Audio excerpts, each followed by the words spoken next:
नमस्कार। मैं आपके सामने एक बार फिर मौजूद हूँ अश्वत्था ट्री के एक नए एपिसोड में एक नई किताब के बारे में बात करने के लिए।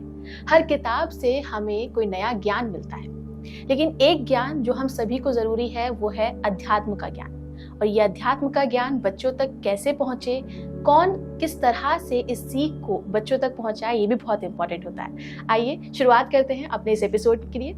हम लोग जब भी बच्चों के बारे में, बच्चों के भविष्य के बारे में बात करते हैं तो बड़े लोग हमेशा कहते हैं कि उन्हें अध्यात्म का ज्ञान देना चाहिए, जो कि इम्पॉर्टेंट भी है, उनकी रूट्स को मजबूत करता है।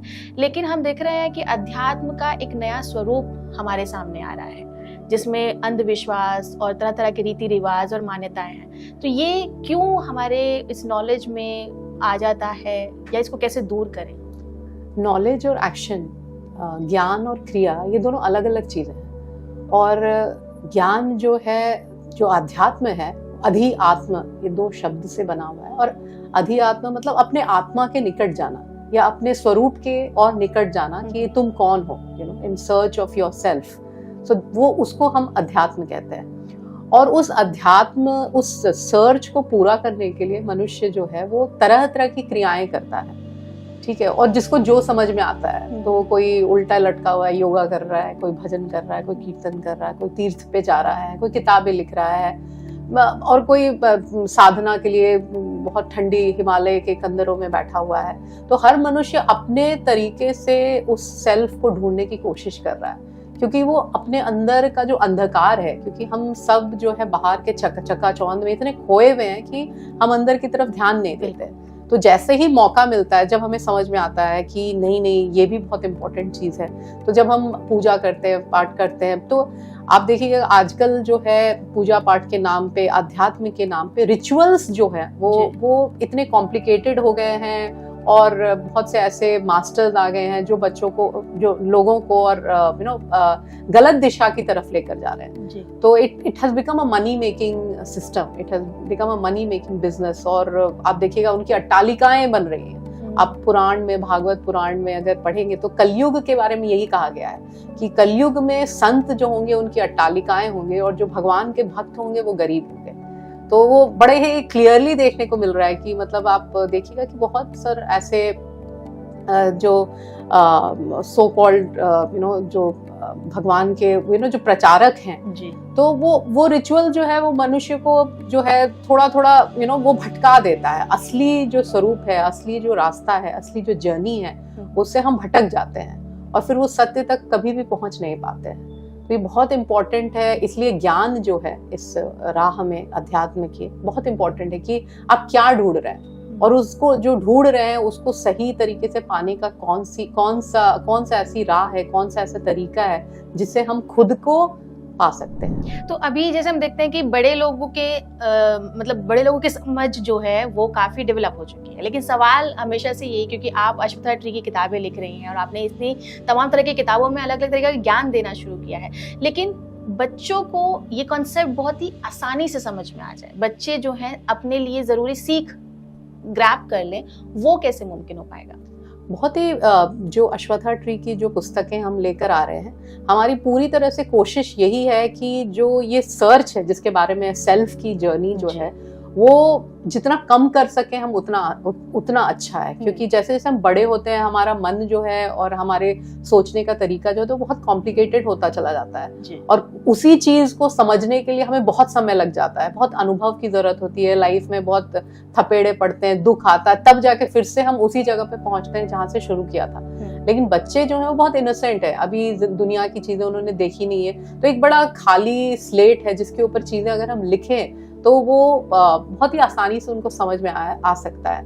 और इसलिए हम अश्वत्था की ट्री के बैनर तले जो पुस्तकें लेकर आते हैं, जो ज्ञान लेकर आते हैं, उसमें किसी भी चीज, इवन रिचुअल्स को या नॉलेज को, बिल्कुल भी हमने ये नहीं कहा कि एक सही है या दूसरा गलत है, दोनों ही इम्पोर्टेंट है। तो ये बात मैं गलत कहूंगी अगर ये कहूंगी कि रिचुअल्स की जरूरत नहीं होती है। रिचुअल्स भी मनुष्य को भगवान के निकट लाने का एक तरीका होता है। मतलब आप जब 5 मिनट 2 मिनट आप मंदिर के सामने बैठती हैं और अगर 108 माला जप कर लिया, एक आरती कर ली, तो आपको फिर से तरोताजा लगता है क्यों आपको अच्छा लगता है, आपको एक्सपेंसिव लगता है, तो वो रिचुअल आपको जोड़ता है, कनेक्ट करता है आपके इष्ट से, तो उसकी भी इम्पोर्टेंस है। तो बच्चे को अगर हम बचपन से उसके डिसिप्लिन में, उसके दिनचर्या में ये सारी चीजें डालेंगे तो उसके लिए बहुत आसान हो जाएगी ये जर्नी। आपने एक किताब लिखी है ब्रेकिंग बाउंड्रीज। इस किताब को लिखने के पीछे आपने क्या सोचा था कि क्यों दयानंद सरस्वती के बारे में बच्चे पढ़े? क्योंकि हमने देखा है कि काफी तरह के गुरु संत और आए हैं और अलग अलग तरह के संप्रदाय भी हैं, फिर दयानंद सरस्वती क्यों? जी, स्वामी दयानंद सरस्वती की जो बचपन की एक कहानी है वो मुझे बड़ी अच्छी लगी थी। और मैं कोशिश करती हूँ कि संतों का जो बचपन है उसमें उन्होंने कैसी क्रियाएं की हैं वो कोशिश करती हूँ कि अब मेरी किताबों में मैं ला सकूं, क्योंकि बहुत कम डॉक्यूमेंटेड ऐसी कहानियां हैं। लेकिन दयानंद सरस्वती की एक बड़ी प्यारी सी कहानी है कि शिवरात्रि का समय है और किस तरह से उनके जो पिताजी हैं वो बहुत ही जिसको कहते हैं स्ट्रिक्ट पुजारी हैं, और उन्होंने कहा है कि भाई सबको भूखा रहना है और देर रात तक बैठ के हम शिव जी का भजन करेंगे।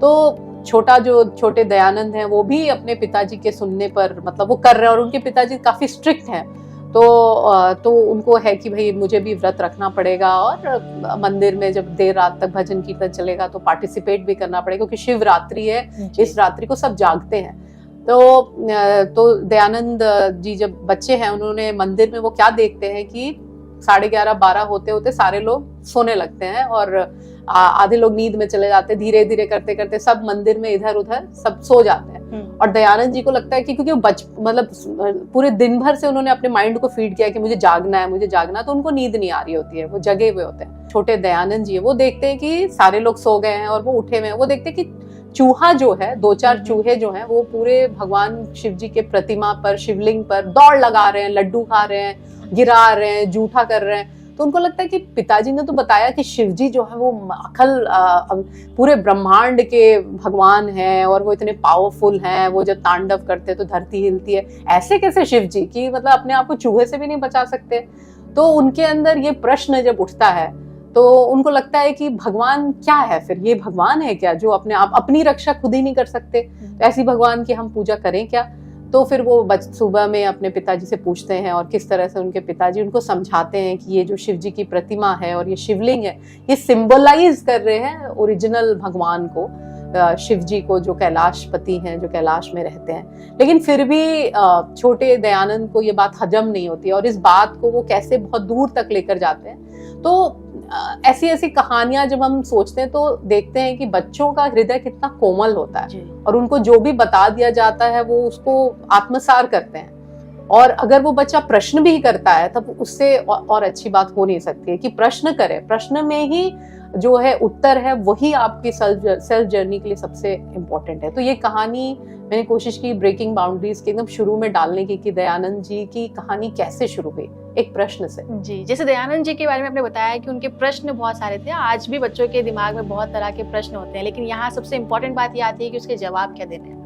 क्योंकि माँ बाप कभी कभी बच्चों को कुछ भी जुमला बनाकर एक कहानी दे देते हैं और शायद वो समय ऐसा होता है कि जब बच्चा उसको अपने दिमाग में रख लेता है, तो क्या जवाब बच्चों को उस समय पे देना चाहिए? जी, आजकल जो जुमला इसलिए बनाना पड़ता है क्योंकि उनके पास खुद भी जवाब नहीं है, वो खुद ही उनको नहीं पता है कि ऐसी, लेकिन ये इसलिए भी होता है और मेरे साथ भी होता था, मैं कोई अलग से विरला वो नहीं हूँ क्योंकि, लेकिन जब मैंने ग्रंथों का अध्ययन करना शुरू किया तो मुझे दिखा कि सारे ग्रंथों में सारी चीजों का जवाब है, बहुत साइंटिफिक वे में हर चीज का जवाब दिया गया है।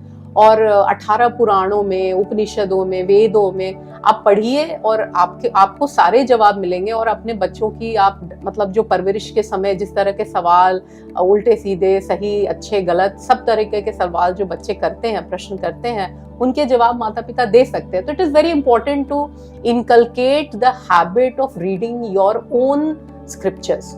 हिंदुइज्म में जो स्क्रिप्चर्स दी हुई है, आप देखिएगा कि लोग तर्क करने लगते हैं बहुत सारे कि सीता जी को राम ने छोड़ दिया तो ऐसे राजे की क्या मतलब, आपको बस एक चीज पता है लेकिन आपने खुद कभी रामचरितमानस या वाल्मीकि रामायण को उठा करके आपने पूरी तरीके से उसको आत्मसार किया, पढ़ा, ताकि आप ये जवाब दे सकें कि वो मनुष्य ने उस समय ये मनुष्य या भगवान उन्होंने उस समय ये स्टेप क्यों उठाया, what was the reason behind it, उस समय का क्या सिनेरियो था, उस समय का समाज कैसा था।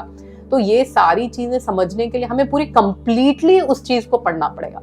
और दूसरा, हमें कमेंट्री से इम्पोर्टेंट है कि हम ओरिजिनल स्क्रिप्चर्स को पढ़ें। ये बहुत इंपॉर्टेंट है, क्योंकि आजकल बहुत सारी ऐसी कहानियां आ रही हैं जो उसको तोड़ मरोड़ के उसको वो करिए। बट कोशिश हमारी ये होनी चाहिए कि हम एकदम जैसे बोलते हैं असली घी पिए, असली ग्रंथ को पढ़े। और Gita Press is doing a wonderful job.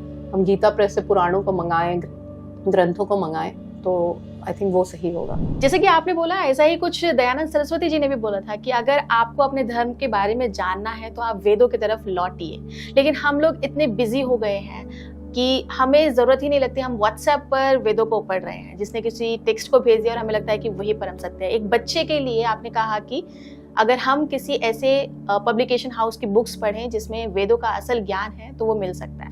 पर आर्य समाज और दयानंद सरस्वती जी से बच्चे क्या सीख ले सकते हैं जो उनकी लाइफ में उनको आगे बढ़ने में सहयोग करेंगे? देखिए, दयानंद जी जो हैं वो बहुत बड़े स्कॉलर थे और वो बहुत समाज सुधारक थे। बहुत सारी ऐसी कुरीतियां थी जो उस समय हमारे समाज में प्रेवलेंट थी, और उन्होंने आवाज उठाई उसके लिए, लोगों को उस ज्ञान का रास्ता दिखाया। क्योंकि ज्ञान ही है जो हमें लिबरेट कर सकता है, हमें फ्री कर सकता है, उस फ्रीडम तक हमें लेकर जा सकता है। क्योंकि हमारा दिमाग अगर कोई सुपरस्टिशंस है या किसी तरह की इल ट्रेडिशंस है जिसके कारण ये नहीं करो, ऐसे मत करो, वो नहीं करो, तो हम एक दायरे में बंधे रहते हैं। स्वामी दयानंद सरस्वती ने उस दायरे को तोड़ने के लिए कहा, और उन्होंने कहा कि अपने दिमाग को खोल कर, समझ कर और फॉलो द वेदास।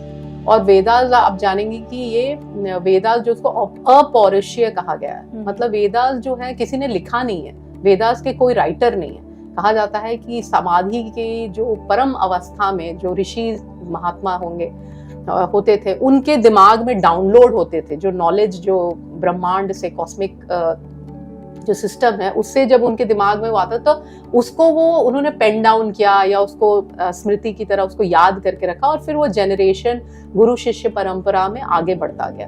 तो जो वेद है वो एकदम ओरिजिनल चीज है, तो अगर हम उसको पढ़ेंगे ना तो हम ओरिजिनल को पढ़ रहे हैं। उसके अलावा जो भी है वो कमेंट्री है या थोड़ा सा उसमें मसाला लगाया हुआ है ताकि आपको इंटरेस्टिंग लगे, लेकिन जो ओरिजिनल है उसकी बात अलग है।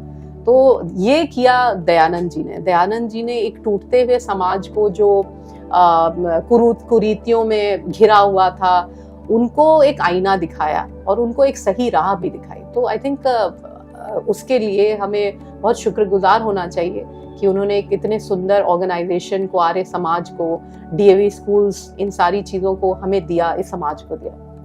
एक सवाल जो मैं अपने बचपन में भी सोचा करती थी, और मुझे लगता है कि ऐसे बहुत सारे बच्चे होते हैं जिनके दिमाग में सवाल आता है कि क्या ये जो स्पिरिचुअल नॉलेज है इसको लेने के लिए किसी खास संप्रदाय से जुड़े रहना या जुड़ना जरूरी होता है? जी नहीं, मैं अपने आप को पर्टिकुलरली मैं ऐसा नहीं सोचती हूँ कि किसी भी चीज से प्रश्न करते रहना चाहिए, और प्रश्न का उत्तर कहीं से भी मिल सकता है आपको। मेरे जीवन के, अगर मैं अपने बारे में बात करूँ तो मेरे जीवन के जो प्रश्न मुझे मिले वो मुझे गुरु ग्रंथ साहिब में मिले, मुझे सूफी ग्रंथों में मिले, मुझे सूफी गुरुओं में मिले, हिंदुइज्म के जो पुराण है, उपनिषद है, उसमें मिले। तो कोई एक जगह पे, क्योंकि मनुष्य के अंदर बहुत सारे ऐसे प्रश्न होते हैं जो जो ऊपर आते हैं सतह पर, और अगर हमारे अंदर वो तीव्र मुमुक्षुता है कि हम उसको जानना चाहते हैं, तो बहुत सारे ऐसे सोर्स हैं, बहुत सारे ऐसे एवेन्यूज हैं जहाँ पे जाके हम उस प्रश्न का उत्तर पा सकते हैं। तो I think we should be free rather than कहीं से बंधन, क्योंकि it's all about freeing yourself, it is not about attaching yourself to anything. जिससे भी हम अटैच होते हैं, अटैच तो ऑलरेडी हम संसार में है ना, कितने सारे रिश्ते हैं, आप अपने ओपिनियन से अटैच हैं, आप अपने शरीर से अटैच्ड हैं, आप ये सोचते हैं कि मैं भारतीय हूँ, मैं नारी हूँ, तो ये सब अटैचमेंट्स है। आप अपने आप को कुछ समझते हैं। जो लिबरेशन है, जो मुक्ति है, वो इन सब अटैचमेंट से अलग होने की बात है, विलग होने की बात है। It is not about doing something, it is about undoing everything. तो when you have to undo, तो फिर आपका सवाल का वही उत्तर है कि you can't, if you go and attach yourself, you are doing the same thing.